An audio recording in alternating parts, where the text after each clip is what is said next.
वारिस बनने का बहुत सिंपल फॉर्मूला है, बच्चा बनना, है ना। बच्चा पैदा हुआ तो वारिस बन गया। अब हम अपने आप से पूछें कि फॉर्मूला तो बहुत सिंपल है है ना। बच्चा बना तो वारिस बन गया। सब बच्चे बैठे हैं ना बाबा के। बच्चे कैसे होते हैं, बच्चा कैसे बनते, क्या क्वालिटी होती है बच्चे की। बच्चा बनना मतलब क्या, बाबा कहते बच्चा बनेंगे तो वारिस बन जाएंगे। लेकिन बच्चा कैसे बने? हाँ, सबने जन्म ले लिया। बाबा जन्म तो सबने ले लिया ना, तभी तो बैठे।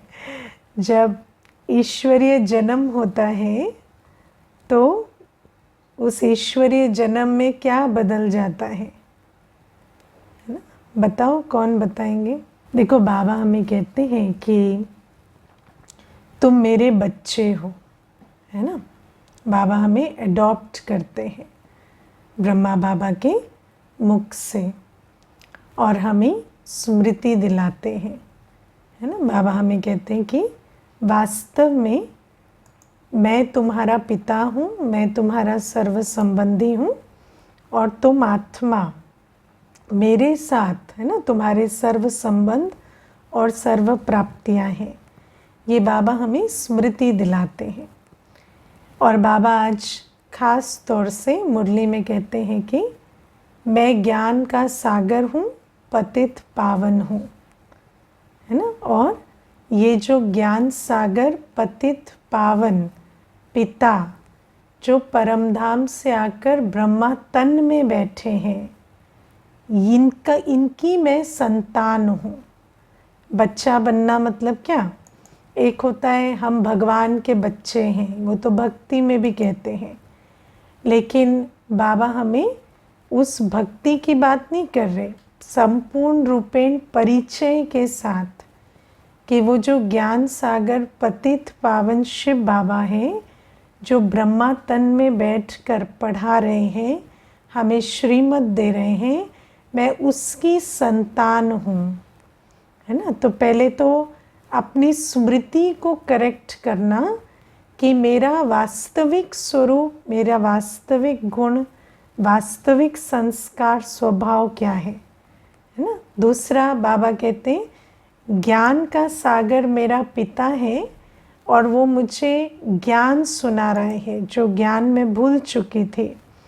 तो अब मुझे रोज़ बाबा के द्वारा फिर से वो सत्य सत्य, है ना, पाप पुण्य की समझ जो विस्मृत हो गई थी, वो फिर से मुझे अपने अंदर धारण करनी है। तब जब हम संपूर्ण रूपेण बाबा ज्ञान का सागर की संतान, मास्टर ज्ञान सागर बने, पवित्रता के सागर की संतान पवित्र बने, तब कहलाए हम बच्चे बन गए।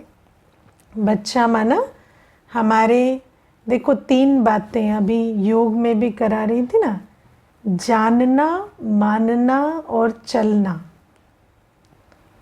ठीक है, आज बाबा सारी मुरली में हमें कहते पहचान दो, है ना। सबको पहचान दो कि तुम किसकी संतान हो, तुम्हारा परम पिता परमात्मा से क्या संबंध है। बाबा क्यों कहते हैं सबको जाकर पहचान दो? क्योंकि कहीं ना कहीं भक्ति में भी तू प्यार का सागर है, तू ज्ञान का सागर है ना, तू सर्वशक्तिवान है, तू पतित पावन है, ये बातें हम कहते आए हैं। लेकिन हम अपने आप को ईश्वरीय संतान माना, गुणों शक्तियों में बाप समान मानकर भक्ति में चलते नहीं हैं। इसीलिए बाबा हमें कहते हैं कि सबको परिचय दो कि तुम्हारा परमपिता परमात्मा से क्या संबंध है। आप देखो दुनिया में, मैं आपको एक रियल केस बताती हूँ जो हमने देखा। एक भाई था, वो बहुत अच्छा तैराक था, है ना, बहुत अच्छा तैरता था। तो उसका जो बेटा जब पैदा हुआ तो उसको पानी से डर लगता था, है ना। तो बेटा जैसे 5 एक वर्ष का हुआ तो उसको थोड़ा स्विमिंग में इंट्रोड्यूस करना चाहता था। तो उस टाइम पे उसको मालूम पड़ा कि ये तो पानी से डरता है। तो जब वो उसको सेंटर लेकर आया था तो मुझे कहता है कि दीदी ये तैरता नहीं है। तो मैंने कहा तो क्या बात है ऐसी, कई लोग नहीं तैरते कईयों को पानी से डर लगता है, इसमें इतनी बड़ी क्या बात है, आप इतना सरप्राइज क्यों हो रहे हैं। तो मुझे कहता है मेरा बेटा है दीदी मैं तो स्विमिंग में इतना अच्छा हूँ और मैंने तो इतने मेडल्स भी जीते हैं, तो मेरा बेटा कैसे नहीं तैरेगा, है ना। तो मैंने उसको कहा कि हाँ आपका बेटा है, लेकिन सिर्फ शरीर के रूप से ना, वैसे तो आत्मा है और आत्मा का अलग अलग संस्कार होता है। तो वो बात अलग है कि वहाँ से वो कॉन्वर्सेशन शुरू हुई कि किस प्रकार शरीर के रूप से भी जो पिता होता है उसको बहुत अचरज होता है यदि मेरा बेटा मेरी तरह ना हो तो।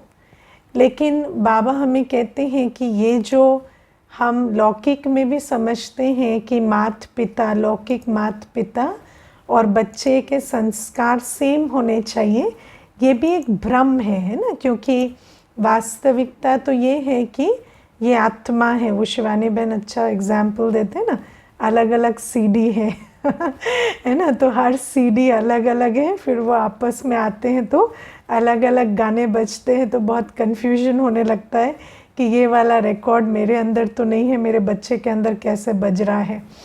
तो ऐसे करके जो बाबा हमें बताते हैं कि वो तो चलो क्लैरिटी लेनी है वहाँ पर कि हमारा जो संस्कार है वो बच्चे के संस्कार से नहीं भी मिल सकता है क्योंकि डिफरेंट आत्मा है। लेकिन बाबा हमें बताते हैं कि जो ट्रूथ है वो ये है कि तुम और शिव बाबा, है ना, तुम आत्मा और शिव बाबा, ये हम बाप बच्चे हैं। तो हमारे संस्कार सेम है लेकिन हम उसको भूल चुके हैं। तो बाबा हमें कहते हैं कि एक होता है परिचय मिलना कि परमपिता परमात्मा से मेरा क्या संबंध है, वो मेरा बाप है। लेकिन दूसरा होता है मानना कि हाँ वो सचमुच मेरा बाप है। तो अगर सचमुच मेरा बाप है तो उसके संस्कार, उसका स्वभाव, उसके गुण, उसकी शक्तियाँ सो मेरी शक्तियाँ। और मैं आपको बताऊँ, मानने में सारा क्रक्स भरा हुआ है। क्योंकि जानते हुए भी अगर हम मानते हैं, कहते हैं ना फेथ में पावर होती है, निश्चय में पावर होती है। बाबा ने आज अंडरलाइन किया कि निश्चय हुआ और वर्षे का अधिकार मिला।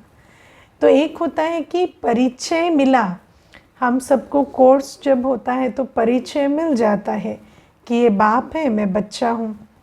लेकिन दूसरा है मानना, निश्चय करना। और निश्चय में बहुत शक्ति होती है। दुनिया में कहते हैं फेथ कैन मूव माउंटेन्स, है ना। कहते हैं कि निश्चय से तो पहाड़ भी हिल जाते हैं। लेकिन बाबा कहते हैं कि चलो वो तो झूठ पर निश्चय हुआ या बिलीफ को भी कह सकते हैं, लेकिन यहाँ तो बात सच्ची है कि सचमुच मैं ईश्वरीय संतान हूँ। और हम जब भक्ति में वो कथा सुनते थे हनुमान जी की, कि हनुमान जी को भूल गया था, है ना, कि मैं पवन पुत्र हनुमान हूँ, और वो अपने आप को साधारण वानर समझकर चल रहे थे। और फिर स्मृति आते ही जैसे उनके अंदर वो सारी शक्ति आ गई। तो वो क्या है, वो निश्चय की शक्ति है। तो बाबा हमें कहते हैं कि तुम्हें परिचय मिल गया। चलो दुनिया को तो हम कहते हैं कि परिचय देना है, लेकिन हम बच्चों को तो परिचय मिल गया। परिचय मिलने के बाद बात आती है मानने की।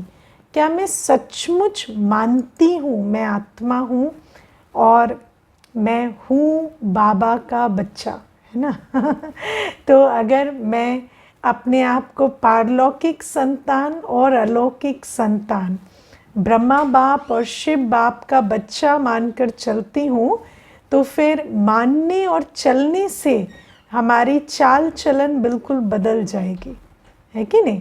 मैं कभी कभी विचार करती हूँ, ब्रह्मा बाबा 60 वर्ष की आयु में इस यज्ञ स्थापना के निमित्त बने, तो हम बच्चे कह सकते हैं कि हमारे शरीर में दर्द हो रहा है या ताकत नहीं है या थकान हो रही है, नहीं कह सकते। अगर पिता की स्मृति होगी ना तो नहीं कह सकते। मैं कई बार ये क्लास में बात कहती हूँ कि जानकी दादी जी के संग अंग संग जयंती दीदी जी हमेशा रहे, और जयंती दीदी जी को भी कम से कम भी आई थिंक 70-75 तो हो ही रहा होगा जब दादी ने भी ट्रांजिशन किया है ना।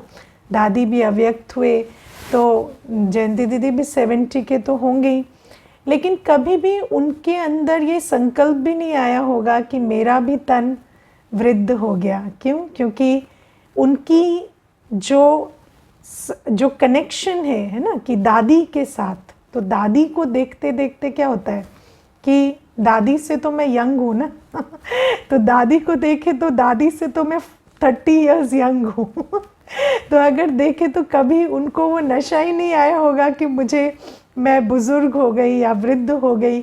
तो बाबा हमें कहते हैं कि स्मृति में इतनी ताकत है।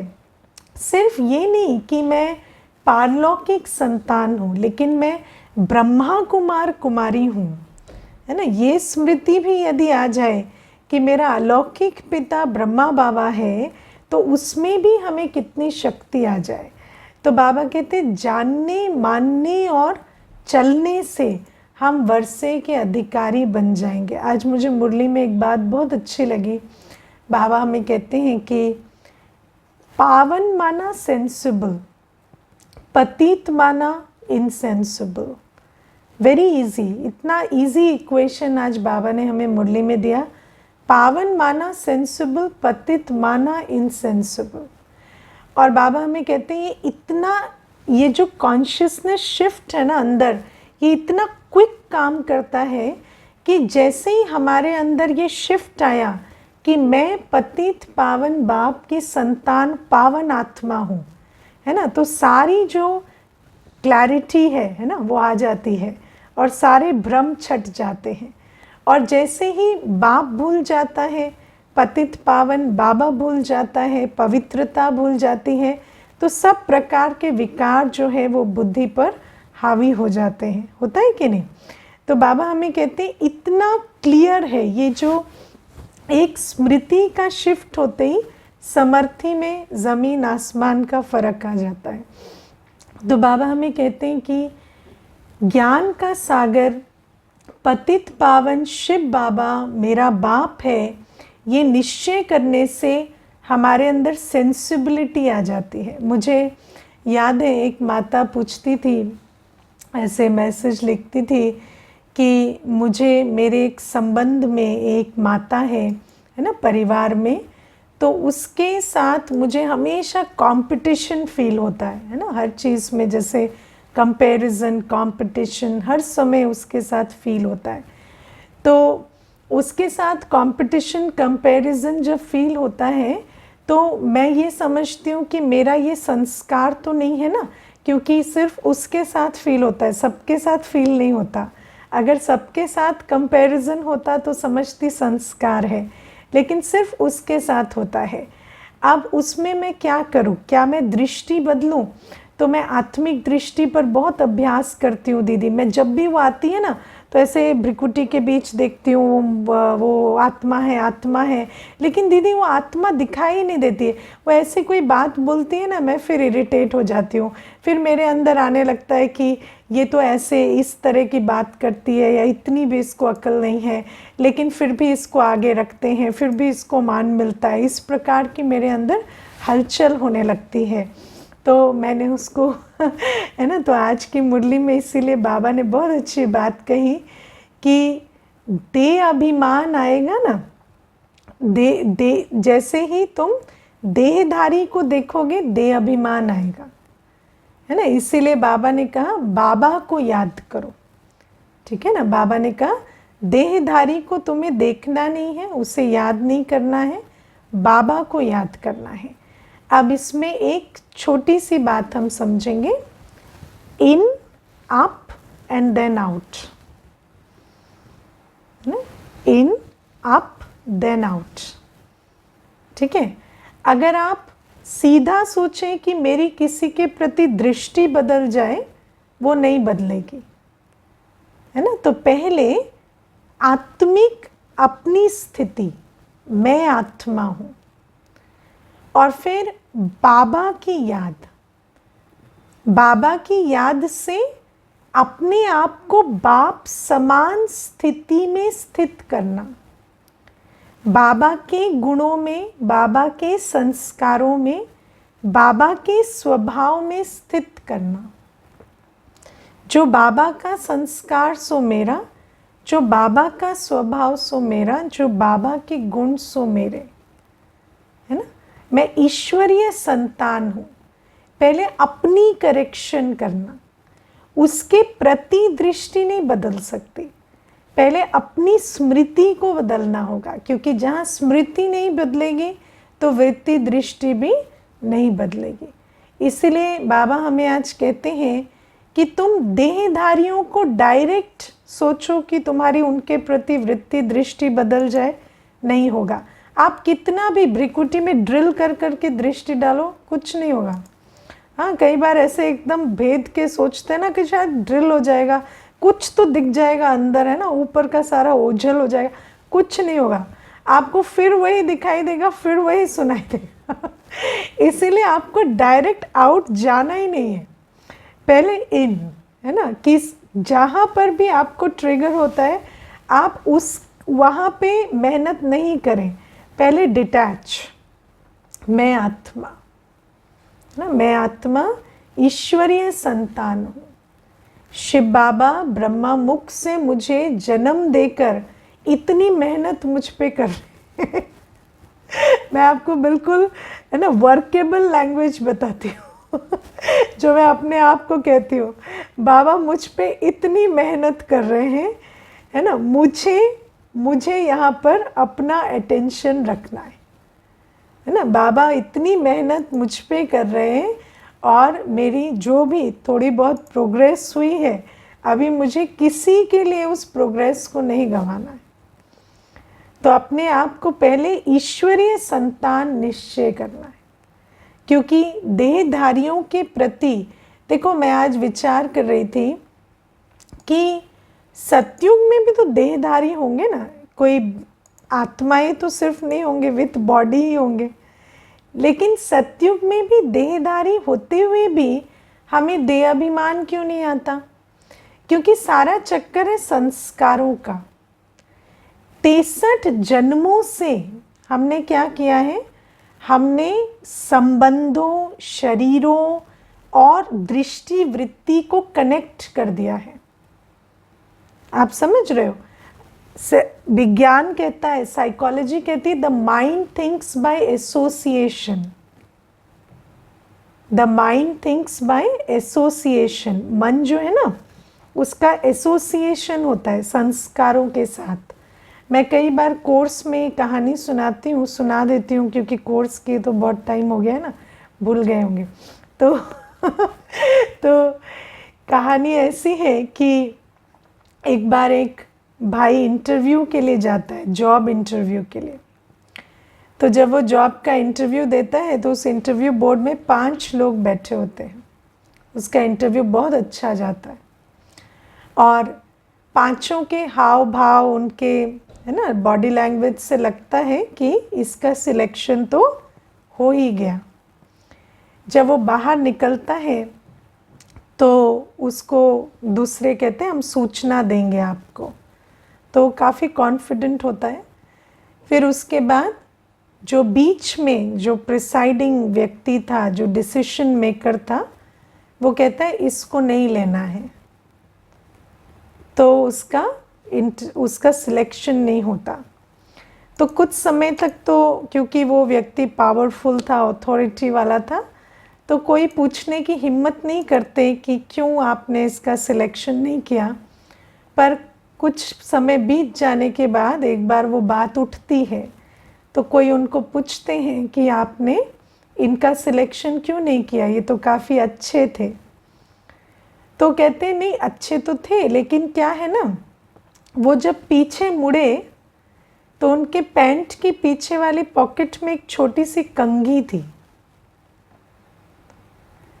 और जब मैं छोटा था, माना है ना 16-17 वर्ष का था, तो मैं जब गली के नुक्कड़ की दुकान पर दूध लेने जाता था घर के लिए, तो एक गैंग था जो मुझे बहुत परेशान करते थे, लड़कों का गैंग।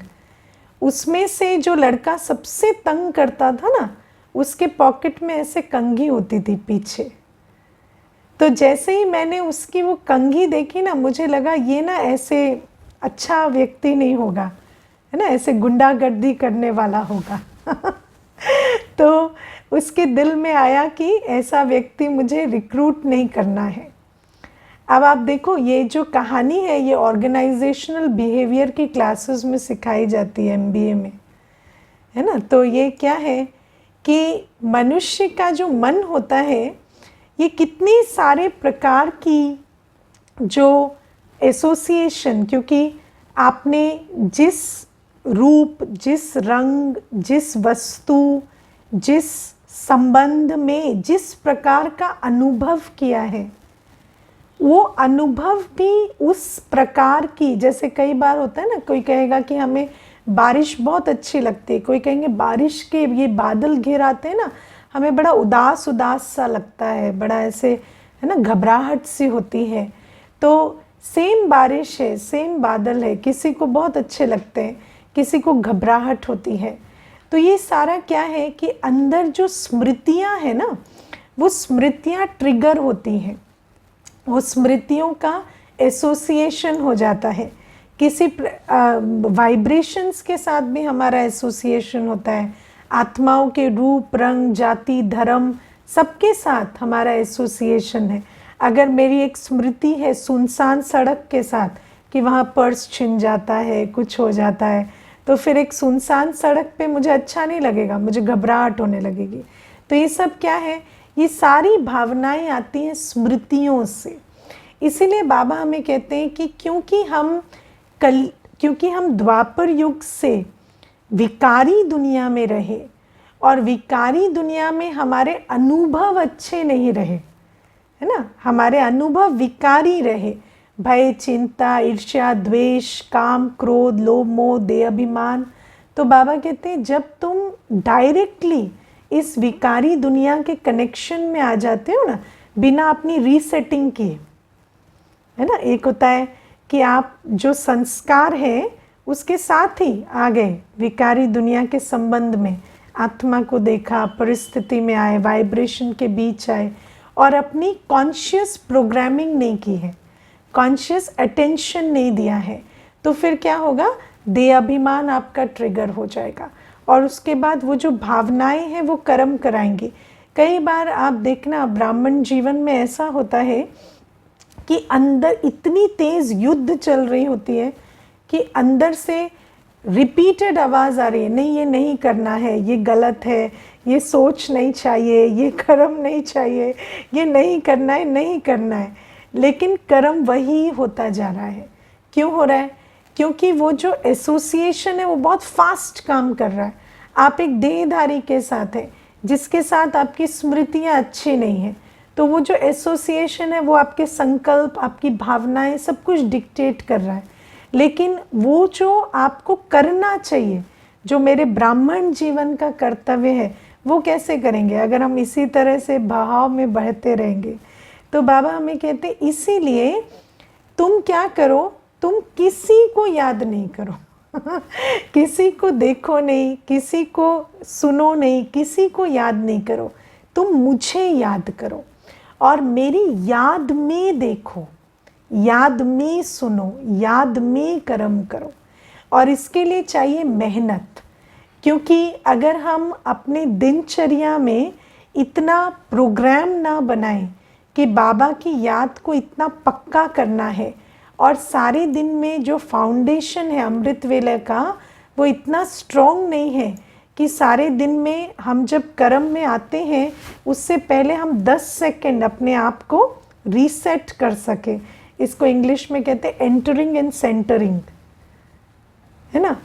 आप एंटर कर सके अंदर और सेंटर कर सके अपने आप को। अगर उतनी हम रीसेटिंग नहीं कर पाएंगे तो संस्कार अपने आप काम करते जाएंगे।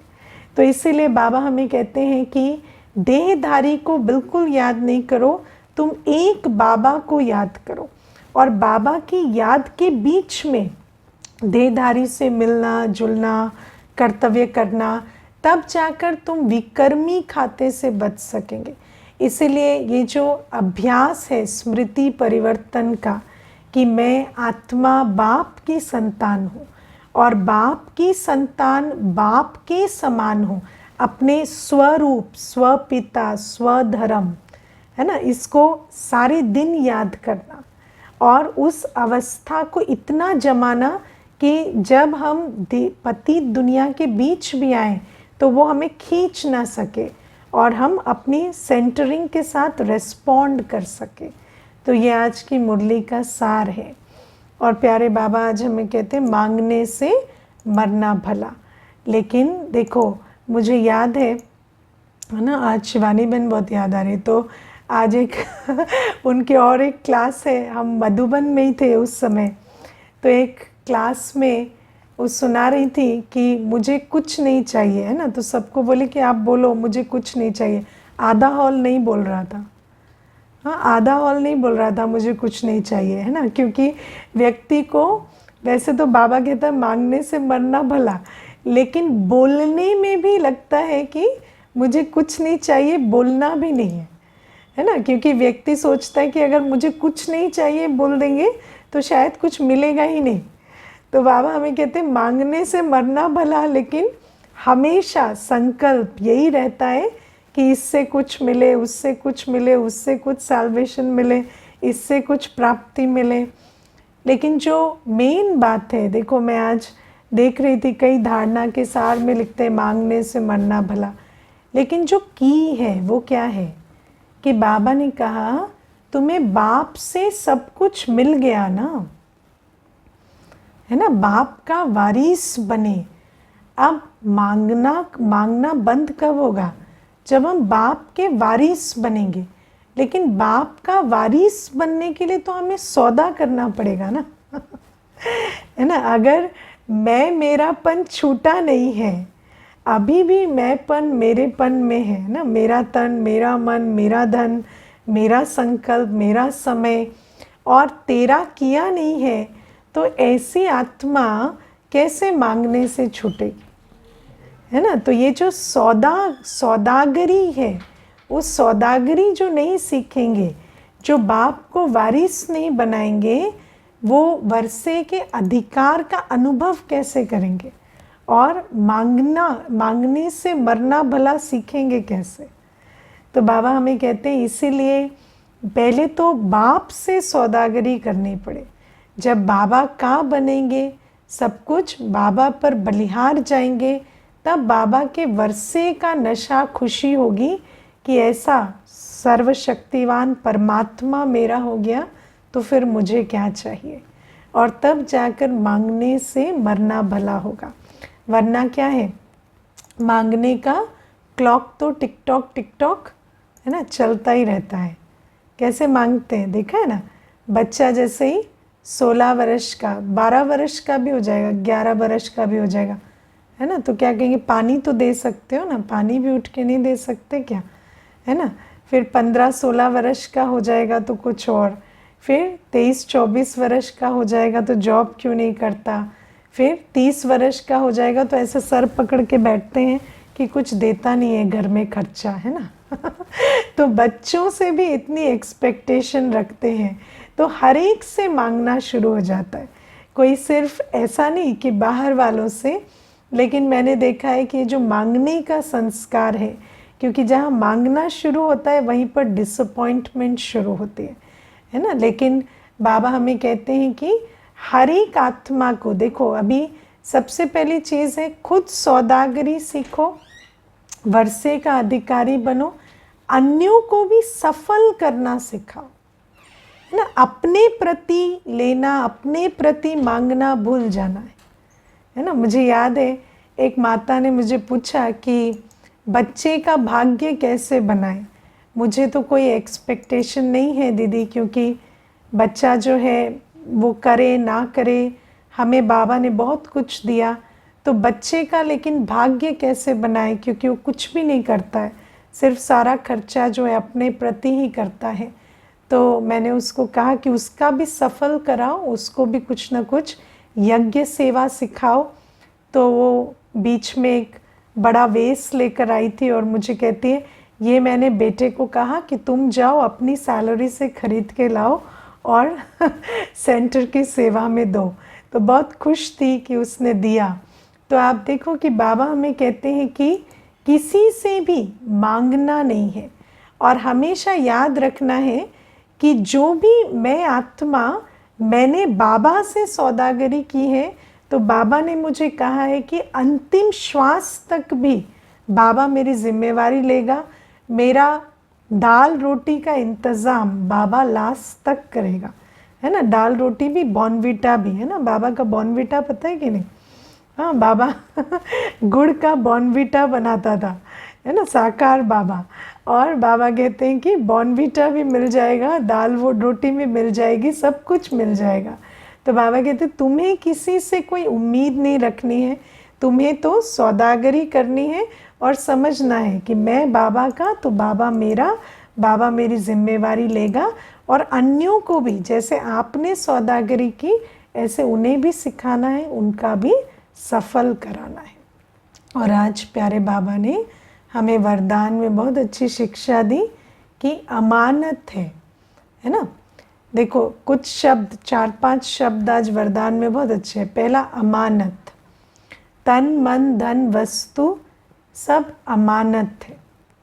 जब अमानत है तो उसका प्रयोग होता है, व्यर्थ नहीं जाता, है ना। ये बड़ी इंटरेस्टिंग चीज़ है, ये मैं कई बार क्लास में सुनाती हूँ। मुझे ह्यूमन बिहेवियर में ये सबसे इंटरेस्टिंग चीज़ लगती है कि जो मेरा है वो वेस्ट होता है और जो अमानत है वो इन्वेस्ट होता है ना। क्योंकि मैं ये बात भी कई बार सुनाती हूँ कि व्यक्ति कहता है ना कि ये संबंध मेरा है, मेरी पत्नी, मेरा बच्चा, तो उसको खूब पीटते हैं, है ना। उसका खूब शोषण हो रहा है, और कहेंगे मेरा है तो मैं मार भी नहीं सकता, मेरा है तो डांट भी नहीं सकता। तो ऐसे, तो ये जो मनुष्य का ह्यूमन बिहेवियर कैसा है कि मेरापन में वेस्टेज होती है, मेरा जो भी कुछ है वो व्यर्थ जाता है, मेरा जो भी कुछ है वो विकर्म में लगता है। इसीलिए बाबा कहते हैं कि सबसे पहला स्टेप है ये अमानत है। और अमानत किसकी है? बाबा की। ये तन भी अमानत है, इससे हम क्या कर सकते हैं क्या नहीं कर सकते वो श्रीमत प्रमाण होगा। ये तन, ये मन, ये धन, ये वस्तु सब अमानत है ना।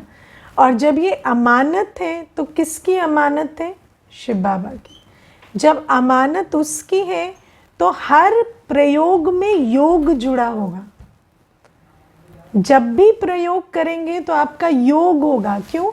क्योंकि बाबा का है तो बाबा के क्या डायरेक्शन है उसी प्रमाण प्रयोग होगा, है कि नहीं? वरना नहीं होगा, वरना तो प्रयोग नहीं होगा, वरना व्यर्थ होगा।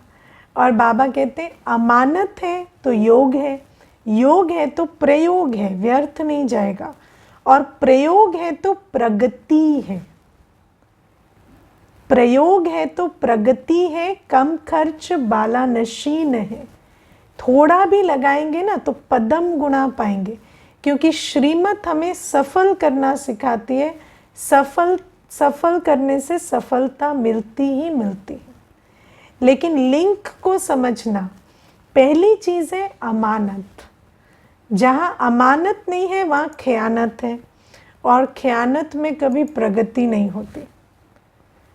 है ना। इसीलिए मनुष्य कहता है, आज आप देखो दुनिया की कोई ऐसी मल्टीनेशनल कंपनी भी नहीं है जिसकी वृद्धि बाबा के यज्ञ की तरह हुई हो। कोई ऐसी कंपनी भी है जो 1936 से खुली हो और 100 वर्षों में 140 देशों में चली गई हो? ऐसी कोई कंपनी भी नहीं है दुनिया में। लेकिन शिव बाबा का यज्ञ है जो इतनी वृद्धि को पाया है। और इस वृद्धि का जो सीड है, कारण है, वो क्या है? यही अमानत समझने से, योगी बनकर प्रयोग करने से प्रगति होती है। कम खर्च बाला नशीन होता है, सफल होता है, बरकत होती है, दिन दूनी रात चौगनी ग्रोथ होती है।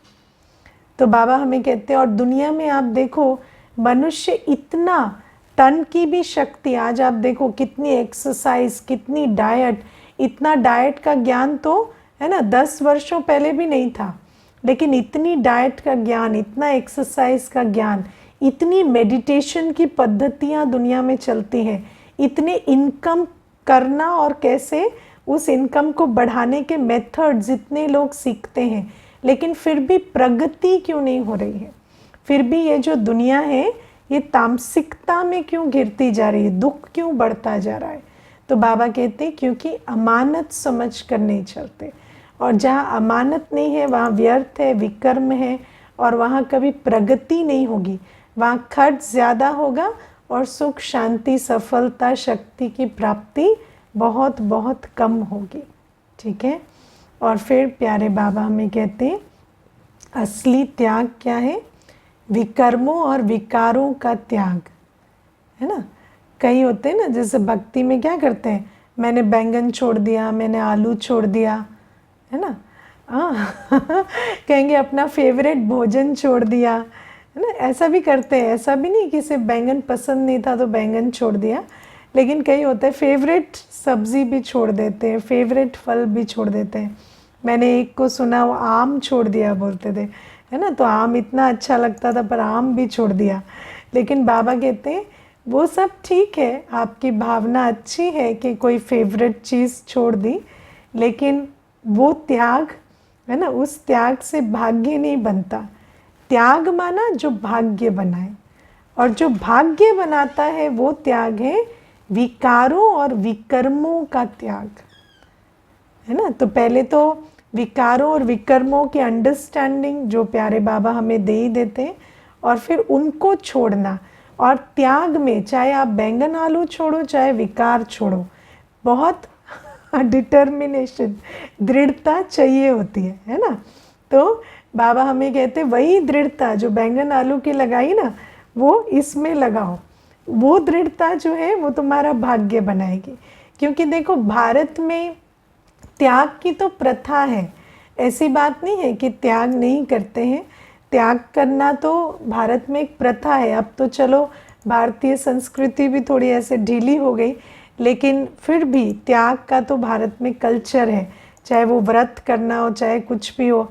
अभी मैं देखो एक चीज़ नोटिस कर रही थी, छोटे से छोटा इलाका भी होगा ना, बहुत छोटे 4-5 मकान भी होंगे तो भी एक शिव का मंदिर होता है ना। बहुत छोटे छोटे गांव होंगे, है ना, बहुत छोटे 10 मकान है वहाँ, लेकिन वहाँ भी एक मंदिर होता है। तो मैं देख रही थी कि भारत में भक्ति त्याग ये चीज़ें कोई नई नहीं है, लेकिन बस उसको दिशा चाहिए, क्योंकि वो थोड़ी मिसडायरेक्टेड हो गई है। कैसे हो गई? भौतिक हो गई है।